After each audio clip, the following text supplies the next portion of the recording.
on Midday, Kentucky. Troy taking a couple days off, well deserved, but we're excited to have Mandy from your 106.3 joining us. Yay, Mandy! I'm doing great. So excited to be here. I'm excited for this ladies show that we have going on. I know, today. it's the girls' table today. Girl power. I know. If only I was blonde, I could. I know. Really. Oh, no. Yeah, I want to try it out, but one day. One day? Yeah. I think you would look great as a blonde, too. Absolutely, But you look you so would. gorgeous with dark hair. I love your dark brunette hair, though. It's really pretty. I wonder what our boss would say if I came in tomorrow blonde. Oh, who knows? Just get a blonde wig and try it out for a Yeah, hot minute. just try it out and psych him.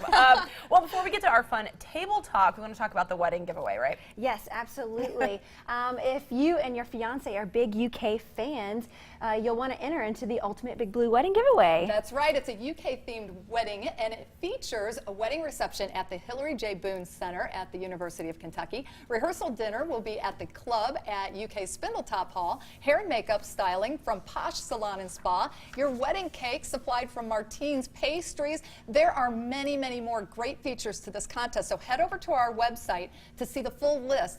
And as we said, the contest has a value of over $25,000, people. So make sure you sign up and share this with all of your friends. This is such Absolutely. a cool giveaway. So Yes. for your chance to win, just go over to WTVQ.com, click on that contest tab, submit some photos, your story. While you are the biggest UK fan and deserve to win this wedding, any parents watching out there, if your kids are just got engaged, get them to head over here and submit. So we'll be checking in each day on those stories. Go ahead and upload. Yeah, there we go. So I'm going to start things off and get your guys' opinion on gender reveal parties, photos, and then also pregnancy announcements. But before we kind of dive into that discussion, I just saw some funny pictures online today from the Huffington Post. So we'll pop up a few, and they say these are just like cringe-worthy moments. Oh my gosh. Pregnancy announcements gone wrong. So Yes. look at this. That's horrible. Oh no! Isn't that funny? Ooh, it makes So me we'll just cringe. scroll through them here if you can, guys. That's odd, right? I'm sure their parents are proud. I love it. What do you think about this? I thought this was very Kentucky. That is so Kentucky. Yes. It really But I is. kind of like that. I think it's cute. Yeah. It is super cute, although it kind of looks like a donkey. So That's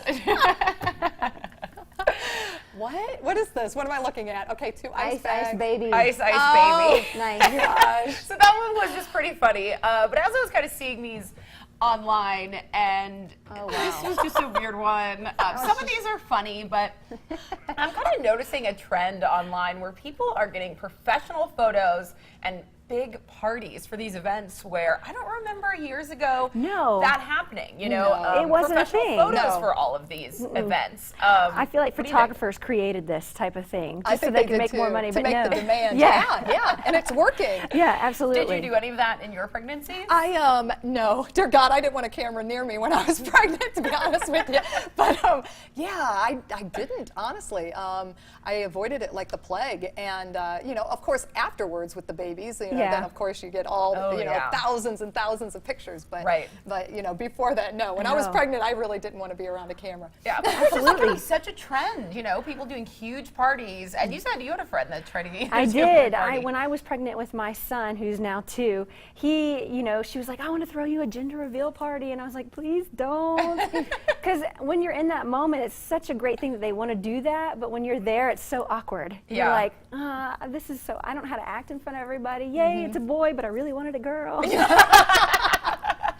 yeah, I thought those pictures were cute. Let us know what you think over on our Midday Kentucky Facebook page. Because, you know, there's also, hey, it's fun to celebrate. So any excuse for a party or professional photos, that can be fun too. Awesome. So what are we talking about next? I think airplane etiquette. Airplane etiquette. I came across this. It's just really funny. And I'm going to be flying, actually, in about, fun. 7 days. Okay. So I came across this, and I thought it was hilarious. It talks about, the article was talking about the etiquette that you should have when you're flying on an airplane. So here's some of the etiquette that you should have, but a lot of us have probably broken at one point or another. First one, getting drunk. You know, they say that you probably need to limit the amount of alcohol that you're drinking because you have people around you and you want to be polite and not, you know, get sloshed and not drink every last drop of alcohol that they're providing. So, But I think that you can limit just how you behave with the alcohol. You Yeah, know, like I'm saying. I want to drink wine on a flight. I Me just do. too. yes. Me I was too. the last flight long flight I was on coming back from Croatia. So it was on a really long flight. And Right. the guy next to me kept ordering beer after beer after beer. I think he had 7 or 8 in a pretty small time frame. And I kept thinking, this guy's about to be really obnoxious. It's going to be terrible. He's going to keep drinking. He drank, I kid you not, like his 8th beer. And then he just went to sleep, and he didn't wake up for the entire flight. That is lucky. awesome. So, maybe it's good to sit by someone like that. Absolutely. Yeah, you never know. You never know. The second one is don't use both armrests. I'm so guilty of this. I am. I kind of start chilling in my chair, and I forget that, I'm taking up somebody's armrest. Yeah. So I try to share it. I try to only take half of it.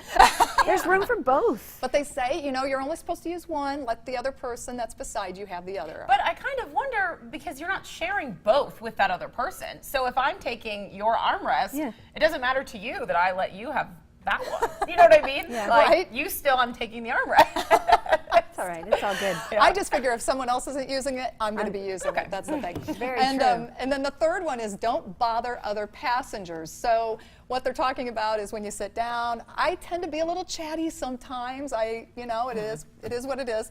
But they say try not to strike up conversation too often with people. They kind of want to be left alone. Sometimes they might. I try to be very conscious of it. But have you guys ever done that where you've had a chatty person beside you? Yes, and that's why I drink wine. Yeah, me too. If I'm drinking wine, Yes. you can talk to me. If the wine has not come yet, That's right. keep it to yourself. And you're using both armrests, too. That's right. We're getting relaxed on the airplane.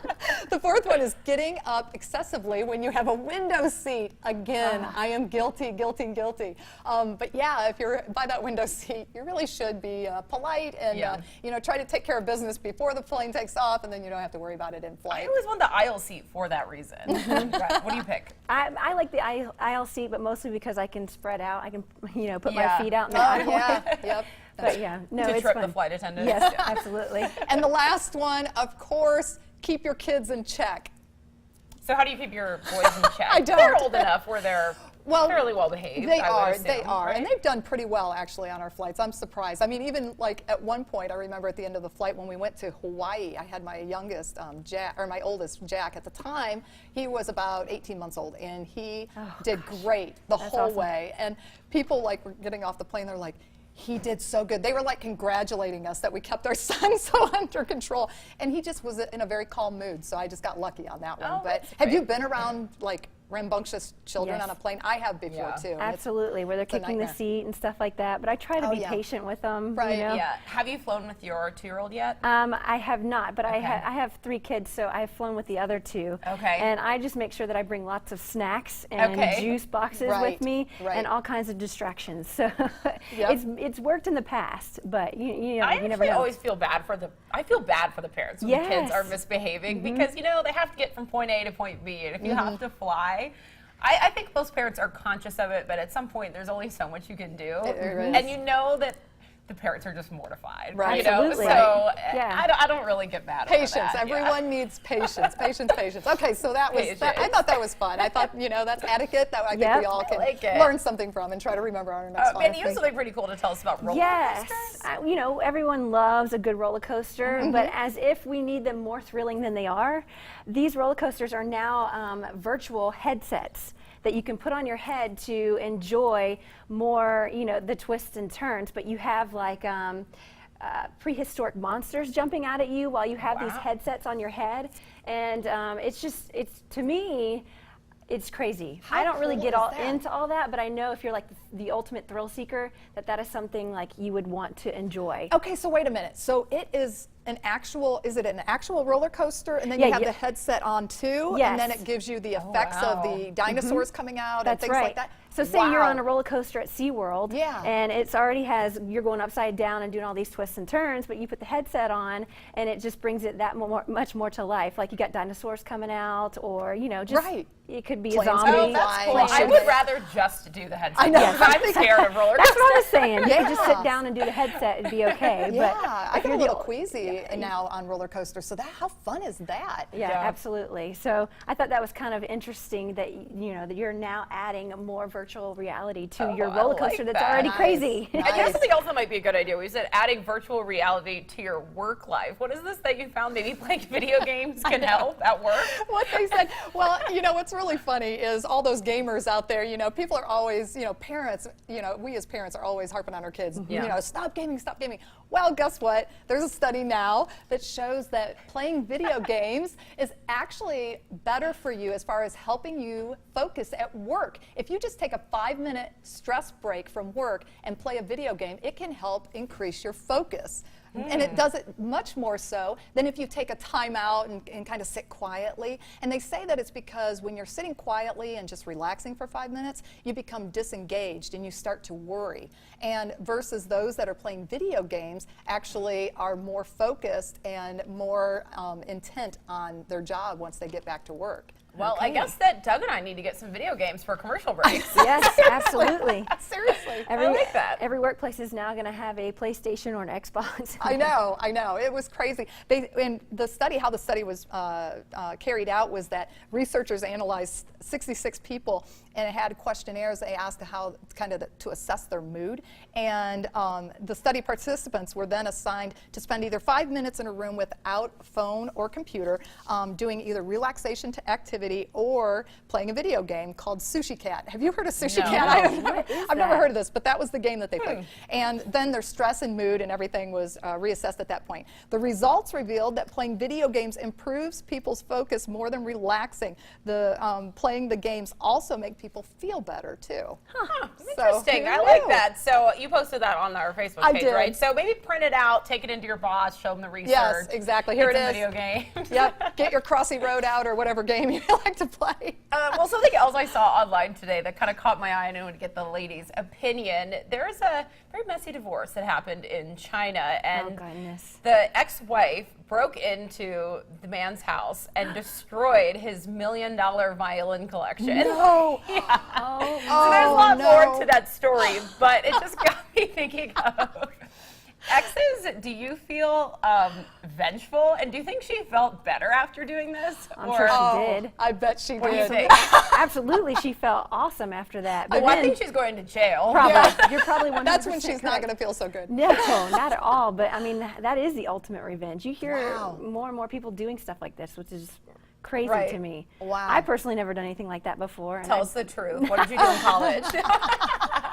No, I was actually really good, but I couldn't imagine. You know, the worst I ever did was maybe throw their clothes out. But Yeah, that's me it. too. Nothing, Just throw it away. You're like, I Yeah. haven't seen it. I think I might have done something where I've egged their car. He was like obsessed with his car, and I think I might have egged it. Yeah. Did you slash his tires, Lisa? No, I did not slash the tires. I probably thought about it at one point, but I did egg it though. I wonder what are some healthy forms of revenge.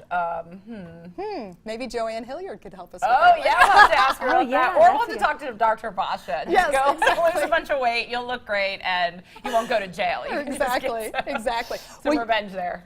You know what? I have a funny story, and I have to tell everybody this. Before I left last week, I left on Thursday to go on a camping trip, and I had to stop at the bank to take care of some business before I headed out of town. And I stopped at the bank, and they put me with a professional. And what had happened was my husband Doug is in Afghanistan, as a lot of people know, and he was trying to take care of some business with our business account from Afghanistan, and the card got blocked. And he was like, you know, Lisa, can you help me? You know, they are not going to let me unblock it. You know, you have to take in, you know, all this information. So I did, took it to the bank, they put me with the professional that was to help me. I go in, and he's funny as all get out, and I'm talking with him. His name's Eric, and we're just chatting along, and all of a sudden, out of the blue, he goes, "Do you ever watch Midday, Kentucky?" And I was like, "Yeah, that's me." And he goes, "Huh?" And he goes, "Of course it's you." He goes, "My wife is Mandy, and she's filling in tomorrow." I go, "Yeah, for me." So it was really funny. That's how I met Mandy's husband. I know. fun. He's so funny. And you told me that he was acting all kinds of crazy, huh? Oh, he was. He was wielding like this yardstick and like smacking his hand with it. When I walked in, I was like, "This is the professional I'm going to be working with." And then he was like throwing a ball at one of his coworkers too, like on her back. He was hilarious. But I'm telling you, he was very nice, and he took very good care of us. He got us up and running. Doug is now working business out of Afghanistan so awesome. because of your husband. Awesome. Well, this is my first time meeting McMahon. This has been a lot of fun. I like absolutely. this ladies show we have going I on. know, I like it too. Troy's going to have to audition to get back, huh? I know, right? Well, we have to end the ladies show after the break because we have one of our favorite guests. We have Dr. That's right. Basha here from the Lexington Vein and Aesthetic Center. He's joining us at the table to talk about how you can get rid of unsightly veins, even in your hands. I know that happens to a lot of us. Yeah. So just wait until you see these before and after pictures. It's right after the break.